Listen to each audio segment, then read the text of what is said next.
pose called puppy pose. Some people don't like it. So we're going to make it active this time. So we're going to be on our fingertips here, right? Our bottom is over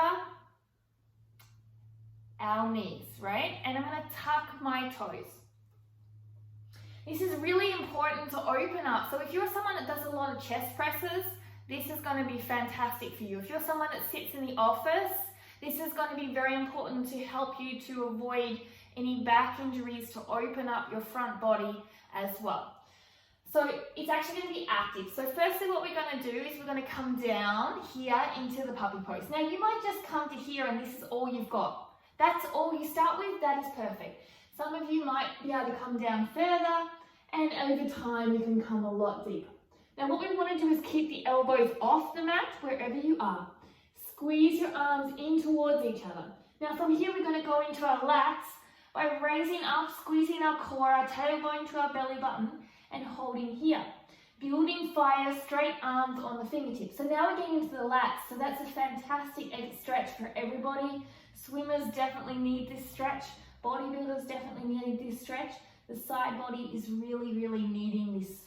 And then strengthening as well. And as you slowly come down into the flexibility, because you've created heat, you may find you go deeper.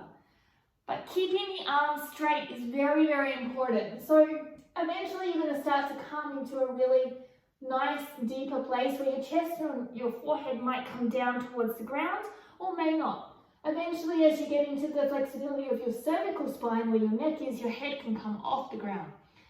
But let me be mindful that that took me 8 years to get to where my head's coming off the ground, okay? So it's not important, the destination, it's the feel. So again, stretching up here, pulling long between your arms, wrapping your arms in, holding that fire here, and then exhaling, coming down. So you can see I can still talk too. The destination doesn't stop me from breathing and talking. Really important to understand that. You should never be in a position where you are restricted in your movement that you can't breathe and talk, okay? You should still be able to function. It's like that talk test when you used to run in school, and they could tell how hard you're going by if you could have a conversation or not. And if you couldn't hold a conversation, you were probably going too hard. So now we're going to open up here with a strength ability into your arm area and shoulder area. This is really, so some days I use something that will make it more comfortable, other days my joints are fine to go into it. So it's very important to listen to your body where it's at. Coming here and placing your elbows on here and joining your hands here. And from here, you might just stay here and stretch out, okay? But you want to strengthen your core. You don't want to sink down. This is not our aim. So we're strengthening the core here. Okay, from here, as you make it harder and stronger, you're going to extend your legs out. So now my core is coming involved here, really strong.